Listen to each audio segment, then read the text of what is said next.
Exercise 1.2 का fourth question है। ये फिल इन द ब्लैंक्स है। Fill in the blanks to make the following statement true.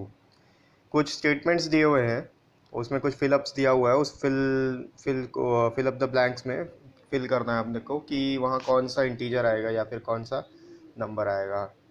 तो इसको देख लेते हैं और इसको सॉल्व करने से पहले मैं कुछ प्रॉपर्टी बता देता हूँ आपको, वो आपको याद रखना है और जो इस क्वेश्चन में काम आने वाले बस उतना ही बता देता हूँ, तो आप इसको देख लीजिए।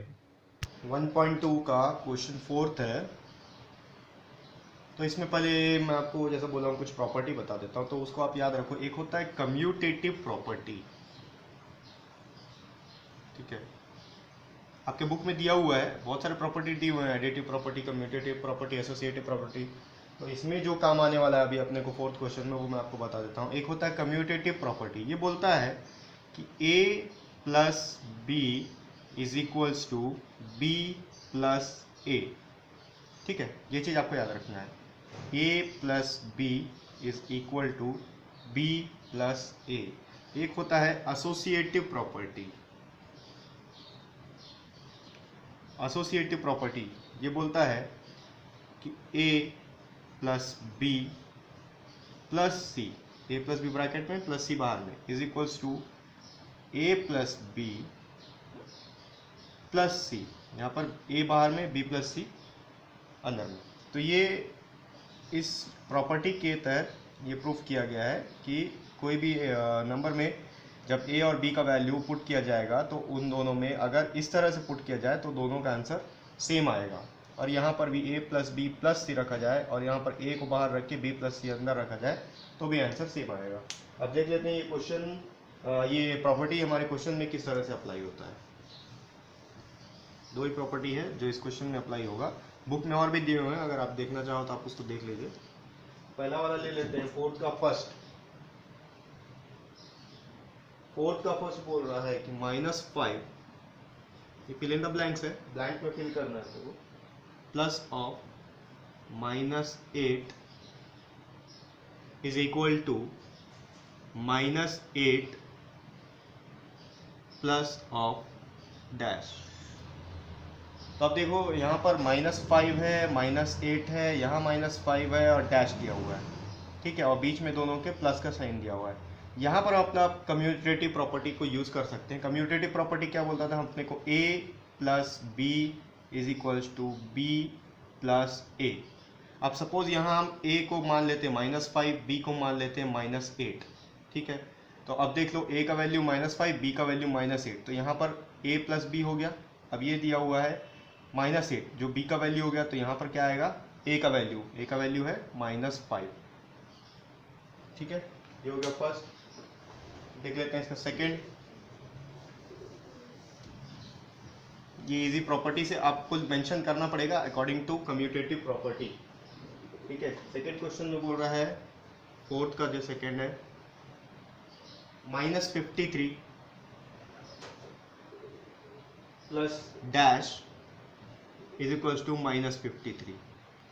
मैं लास्ट क्लास में या पहले क्लासेस में बता चुका हूँ कि 0 एक ऐसा इंटीजर है जो न्यूट्रल है। आप इसको किसी के साथ प्लस करो या माइनस करो तो आंसर उतना ही आएगा जितना पहले जिसके साथ आप ऐड कर रहे हो। तो यहाँ पर हमको आंसर -53 चाहिए और क्वेश्चन में ऑलरेडी -53 दिया हुआ है। अगर हम 1 ऐड या सब्सट्रैक्ट करते हैं तो ये नंबर चेंज हो जाएगा। तो यहाँ पर अगर हम 0 ऐड कर देते हैं इसमें तो आंसर आ जाएगा -53, क्योंकि 0 न्यूट्रल वैल्यू है, किसी के साथ भी ऐड करो या सब्सट्रैक्ट करो आंसर उतना ही आएगा। इसका फोर्थ का थर्ड है 17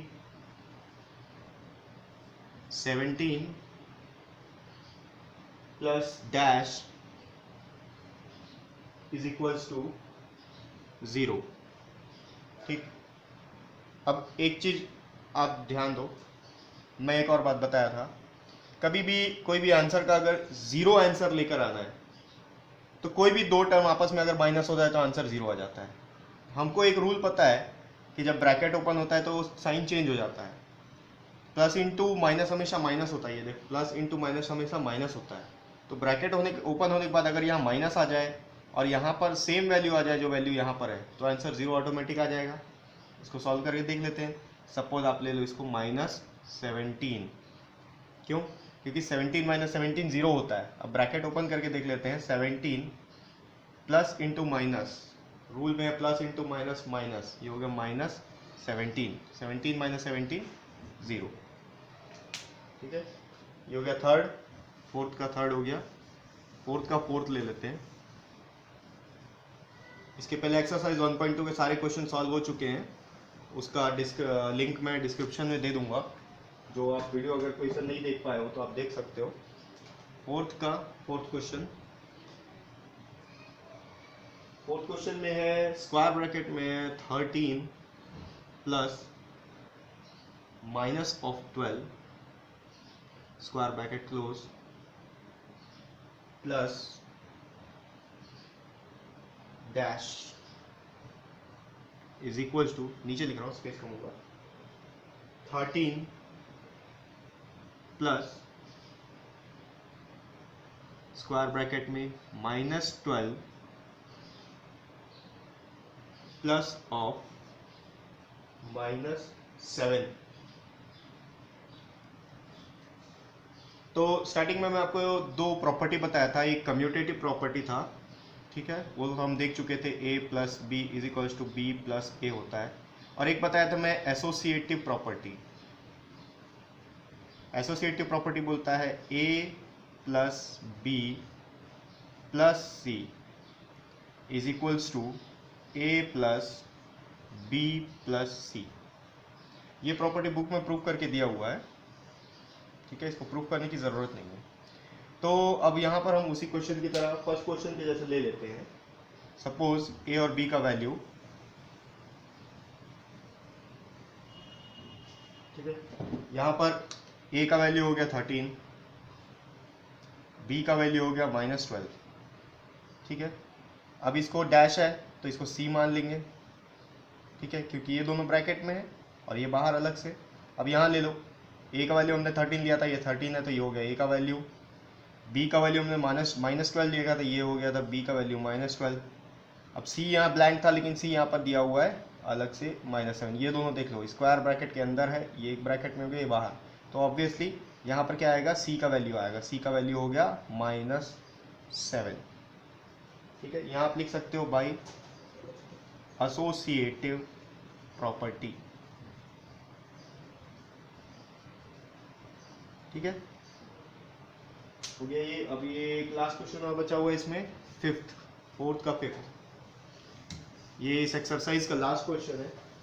इसके बाद हम अब अगले एक्सरसाइज में पहुंच जाएंगे। अगर आपको कोई डाउट होता है किसी भी एक्सरसाइज के किसी भी क्वेश्चन में या किसी भी सब्जेक्ट में, maths, physics, chemistry, biology, social science, English, तो आप मेरे को कमेंट कर लीजिए या फिर ईमेल आईडी मेरा डिस्क्रिप्शन में दिया हुआ, आप ईमेल आईडी में मेरे को ईमेल कर लीजिए, मैं उसको आपको बता दूंगा। फिफ्थ क्वेश्चन बोल रहा है -4 प्लस स्क्वायर ब्रैकेट में 15 plus of -3 square bracket close is equals to -4 square bracket में प्लस 15 और प्लस डैश। अब अगेन यहाँ से फिर से आप अगर एक बार देखोगे तो हमारा जो एसोसिएटिव प्रॉपर्टी था वो बोलता था a plus b plus c is equals to a plus b plus c.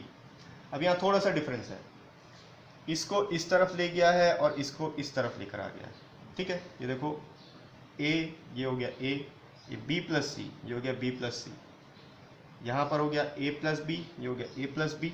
अब यहाँ बच गया c, सी का वैल्यू आप सर्च कर लो, आप ऐसा लिख भी सकते हो, a is equals to -4, b is equals to 15, अपने समझने के लिए आपके लिए इजी हो जाएगा, और c इज इक्वल्स टू -3।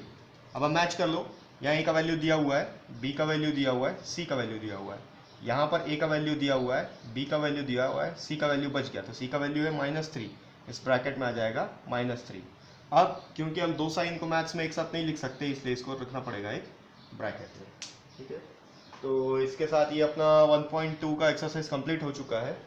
आपको अगर कोई डाउट होता है तो आप मेरे को कमेंट कर लीजिए या ईमेल कर लीजिए, ईमेल आईडी मेरा डिस्क्रिप्शन बॉक्स में दिया हुआ है, और पिछले एक्सरसाइज का लिंक भी मैं डिस्क्रिप्शन बॉक्स में दे दूंगा, अगर आप नहीं देखे हो तो उसको जाके भी आप देख सकते हो।